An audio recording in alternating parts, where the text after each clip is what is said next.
Hi hello welcome to competitive cracker. കോമ്പറ്റേറ്റീവ് ക്രാക്കറിന്റെ പുതിയൊരു വീഡിയോയിലേക്ക് സ്വാഗതം. ഞാനിന്ന് വന്നിരിക്കുന്നത് നമ്മൾ ബാങ്കിങ്ങിന്റെ ഒരു ഇമ്പോർട്ടന്റ് ഏരിയയുമായിട്ടാണ്. അതാണ് നമുക്കൊക്കെ അറിയാവുന്ന ബേസിൽ നോംസ് അല്ലെ. എന്താണ് ബേസിൽ നോംസ് അറിയാൻ വേണ്ടിയിട്ടാണ് നമ്മൾ ഇന്നത്തെ ക്ലാസ്. അപ്പൊ നമുക്ക് നേരെ ഇങ്ങോട്ടേക്ക് പോവാം, ക്ലാസ്സിലോട്ട് പോവാം അല്ലെ. നോക്കൂ, എന്താണ് ബേസിൽ നോംസ് എന്ന് വെച്ചാൽ എന്താ നമുക്ക് നോക്കാം. Basel norms or Basel accounts are the international banking regulation issued by the Basel Committee on Banking Supervision. The Basel norms is an effort to coordinate banking regulation across the global with the goal of strengthening the international banking system. അതായത് ബേസിൽ norms വെച്ചാൽ അതൊരു regulation ആണ് അല്ല, എന്താണ് ഒരു internationally നമുക്ക് regulate ചെയ്യാൻ വേണ്ടി ഇറക്കിയ ഒരു കാര്യമാണ് ബേസിൽ നോംസ് വെച്ചാൽ. എങ്ങനെ? അതായത് coordinate banking regulation across the global. അതായത് നമ്മളെ വേൾഡിലെ ഗ്ലോബലിൽ ഒന്നാകെ നമ്മളെ ബാങ്കിങ്ങിന്റെ റെഗുലേഷൻസ് എന്ത് ചെയ്യുക, ഒന്ന് കോർഡിനേറ്റ് ചെയ്യുക.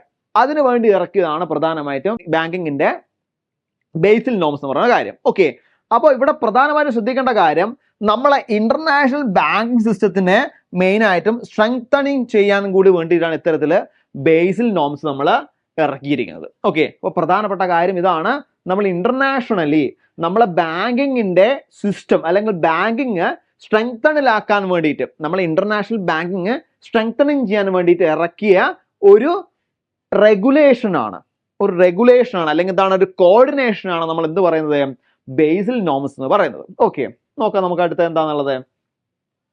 The Basil committee of banking supervision പ്രധാനമായിട്ട് എന്തിനു വേണ്ടിയിട്ടാണ്, ബാങ്കിങ് ഏരിയ ആണ് അല്ലെ. അതാണ് ഇവിടെ പറയുന്നത്.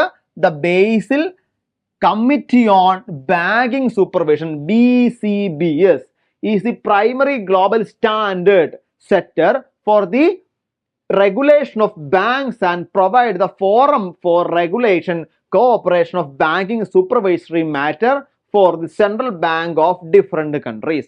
അതായത് പല കൺട്രീസ് ഉണ്ടാവും അല്ലെ, നമ്മളെ ലോകത്ത് തന്നെ ഒരുപാട് കൺട്രീസ് ഉണ്ട് അല്ലെ, ഒരുപാട് കൺട്രീസ് ഉണ്ട്. അത്തരത്തിൽ ഒരുപാട് കൺട്രീസിനും ഒരുപാട് തരത്തിലുള്ള ബാങ്ക്സ് ഉണ്ട്. ചിലപ്പോൾ സെൻട്രൽ ബാങ്ക്സ് ആയിട്ട് ഒരു ബാങ്ക് ഉണ്ടാവാം, അല്ലെങ്കിൽ ചിലപ്പോൾ ഒരു അതോറിറ്റി ആയിരിക്കാം അല്ലെ. സോ അത്തരത്തില് ഓരോരോ കൺട്രീന്റെയും സെൻട്രൽ ബാങ്കുമായി ബന്ധപ്പെട്ട് അവിടെ ബാങ്കിങ്ങിന് സൂപ്പർവൈസറി കൊടുക്കാൻ വേണ്ടിയിട്ട്, കൂടാതെ ഒരു സ്റ്റാൻഡേർഡ് സെറ്റപ്പ് ചെയ്യാൻ വേണ്ടിയിട്ടാണ് ഇത്തരത്തില് എന്ത് വന്നിരിക്കുന്നത്, ബേസിൽ കമ്മിറ്റി ഓൺ ബാങ്കിങ് സൂപ്പർവിഷൻ എന്ന രീതിയിലൊരു കമ്മിറ്റി അവിടെ വന്നിരിക്കുന്നത് സൂപ്പർവൈസൺ ചെയ്യാൻ വേണ്ടിയിട്ടാണ്. നമ്മളെ ബാങ്കിങ്ങിന്റെ സ്റ്റാൻഡേർഡ് നമുക്കറിയാം. ഇപ്പോൾ ഹോസ്പിറ്റലിലെ കേസൊക്കെ ആണെങ്കിൽ എന്ത് ചെയ്യും, ഹോസ്പിറ്റലിലെ സ്റ്റാൻഡേർഡ് കണക്കാക്കുന്നുണ്ട് അല്ലെ, റേറ്റിംഗ് എന്ന രീതിയിൽ സ്റ്റാൻഡേർഡ് കണക്കാക്കുന്നുണ്ട്. അതേപോലെ തന്നെ വേൾഡ് വൈഡ് ആയിട്ട് ബാങ്കിങ്ങിന്റെ കേസിലും ഇത്തരത്തിൽ സ്റ്റാൻഡേർഡുകളും മറ്റും കൊടുക്കാൻ വേണ്ടിയിട്ടാണ് ബേസിൽ നോംസ് വന്നിരിക്കുന്നത്. അതിന്റെ കമ്മിറ്റിയാണ് BCBS. Then it was established by the Central Bank of Governors of the group of 10 countries in 1974. 1974 ഇത്തരത്തില് എന്ത് രൂപീകരിച്ചത്, BCBS അവിടെ രൂപീകരിച്ചത്. ഓക്കെ, അവിടെ ഇമ്പോർട്ടന്റ് ആയ കാര്യം നമുക്ക് അവിടെ കിട്ടി. ഓക്കെ, നെക്സ്റ്റ് നോക്കാം. The committee expanded its membership in 2009 and then again in 2014. 1974 കഴിഞ്ഞു, 2009 വീണ്ടും അതിലെ മെമ്പർഷിപ്പ് കൂട്ടി, പിന്നെ 2014 വീണ്ടും കൂട്ടി. സോ ഇപ്പൊ ഇവിടെ 45 മെമ്പേഴ്സ് അവിടെ ഉണ്ട്.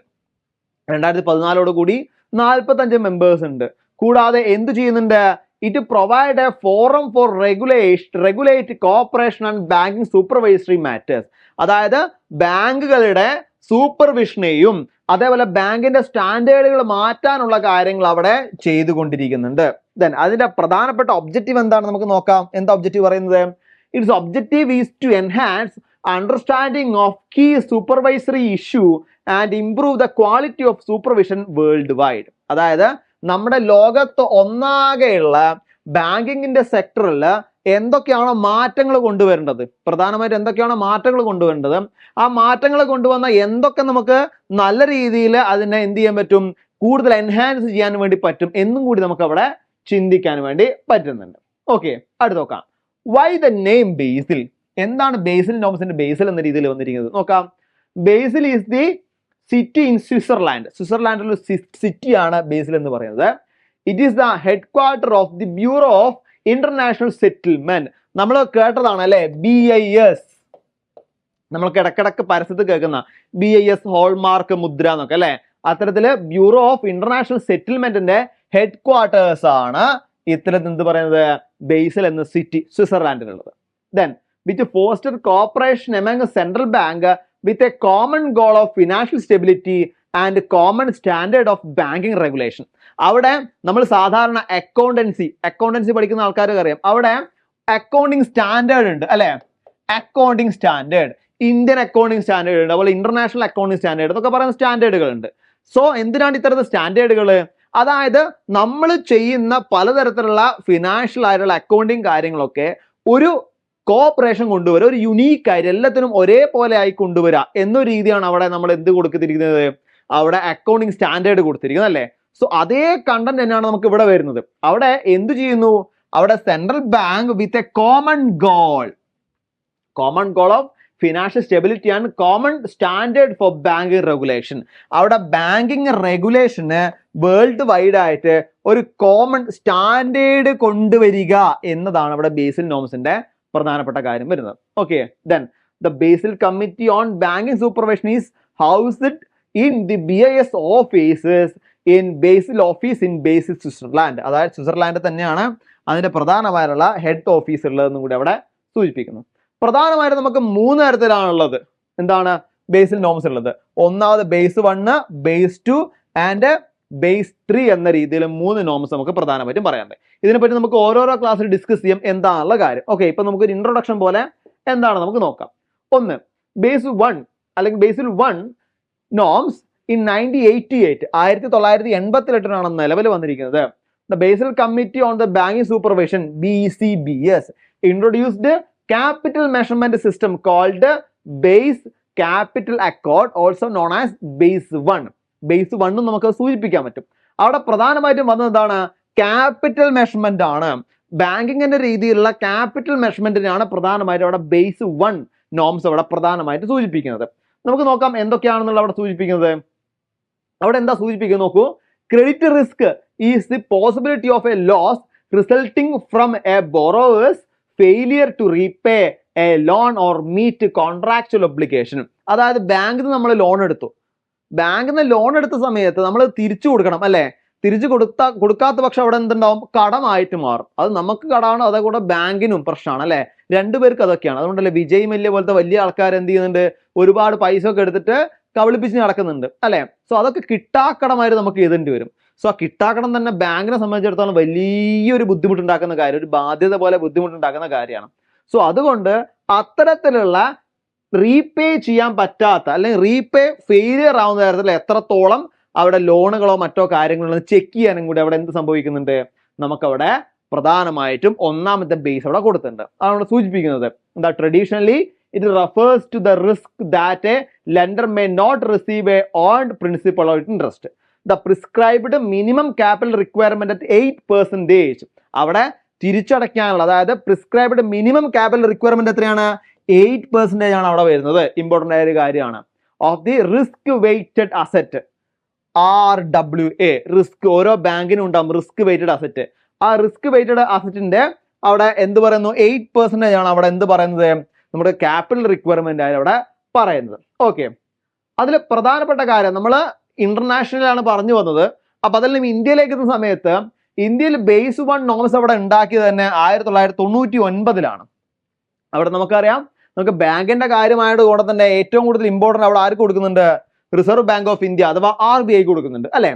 സോ അവിടെ RBI issued guidelines to maintain CRAR. വളരെ ഇമ്പോർട്ടൻ്റ് ആയ കാര്യമാണ് CRAR എന്നുള്ളത്. ഇതാണ് capital to risk asset ratio. CRAR അല്ലെങ്കിൽ എന്താണ് CAR, ക്യാപിറ്റൽ അഡീക്വൻസി റേഷ്യോ.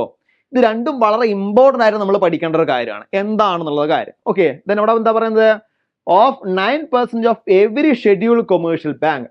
അവിടെ എന്ത് ചെയ്യണം, RBI അവിടെ ഇഷ്യൂ ചെയ്യുന്നുണ്ട് ഗൈഡ് ലൈൻ. അതായത് CRARO CARO അവിടെ കൊമേഴ്ഷ്യൽ ബാങ്ക് എന്ത് ചെയ്യണം, എല്ലാ ഷെഡ്യൂൾഡ് കൊമേഴ്ഷ്യൽ ബാങ്കും 9% ആക്കി അവിടെ എന്ത് ചെയ്യണം, അവിടെ സൂക്ഷിച്ച് മെയിൻറ്റെയിൻ ചെയ്യണം എന്നൊരു കാര്യം അവിടെ RBI ബേസ് 1 നോംസിൽ 1999 ഇറക്കിയിട്ടുണ്ട്.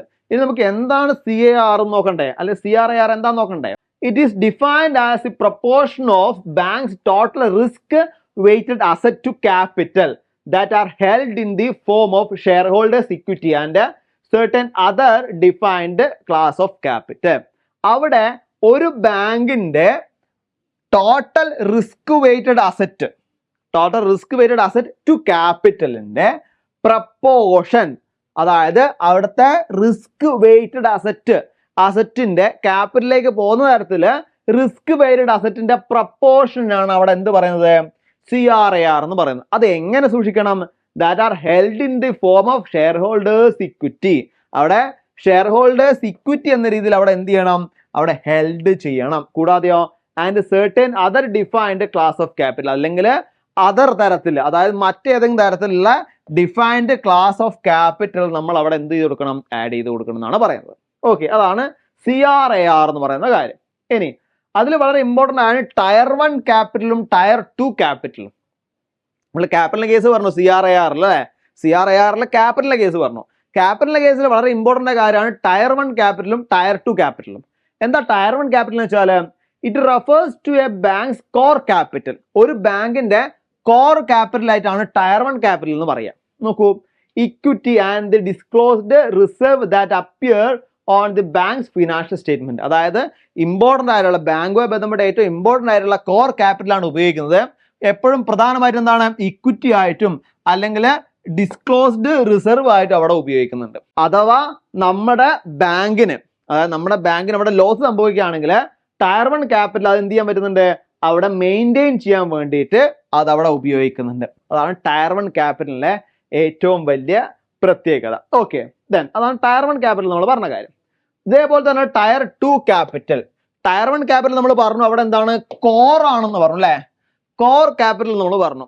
ദെൻ ടയർ 2 വരുന്ന സമയത്ത് അവിടെ ഇമ്പോർട്ടൻ്റ് ആയിട്ട് പറയുന്നതാണ് സപ്ലിമെന്ററി ക്യാപിറ്റൽ ആയിട്ടാണ് ടയർ 2 ക്യാപിറ്റൽ വരുന്നത്. ഇങ്ങനെ നോക്കാം, such as undisclosed reserve and unsecured subordinated debt instrument that must have a original maturity of at least 5 years.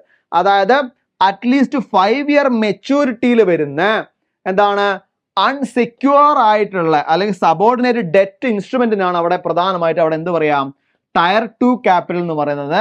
ഇത് പ്രധാനമായിട്ട് എന്താണ്, സപ്ലിമെന്ററി ആയിട്ടുള്ളതാണ്, സപ്ലിമെന്ററി ക്യാപിറ്റൽ ആയിട്ടുള്ളതാണ് ടയർ 2 ക്യാപിറ്റൽ എന്ന് പറയുന്നത്. ഓക്കെ, നമുക്ക് പറയാം ഏതൊക്കെ നമുക്ക് പറയാൻ പറ്റും നോക്കാം. Tier 2 capital is considered less reliable than tier 1. Tier 1ലേക്കാണ് എന്താണ്, ലെസ് റിലയബിൾ ആണ് അവിടെ ടയർ 2 എന്ന് പറയുന്നത്. Because it is more difficult to accurately calculate to liquidate. അത് എന്ത് ചെയ്യാൻ പറ്റില്ല, നമുക്ക് ആക്യുറേറ്റ് ആയിട്ട് കാൽക്കുലേറ്റ് ചെയ്യാനോ അല്ലെങ്കിൽ ലിക്വിഡേറ്റ് ചെയ്യാനോ നമുക്ക് സാധിക്കുന്നില്ല. അത് വളരെ ഇമ്പോർട്ടൻ്റ് ആയ കാര്യമാണ് ടയർ 2 ക്യാപിറ്റലിലെ. നമ്മളിന്ന് പഠിച്ച കാര്യങ്ങളൊക്കെ മനസ്സിലായിട്ടുണ്ടാവും വിചാരിക്കുന്നു. നമുക്കറിയാം CSEയുടെ എക്സാം ഇങ്ങ് വന്നെത്തി അല്ലേ. നമുക്ക് പറയുകയാണെങ്കിൽ ഫെബ്രുവരി 15-നാണ് എക്സാം ഡേറ്റ് ഉള്ളത്. നമുക്ക് സമയം വളരെ കുറവാണ്.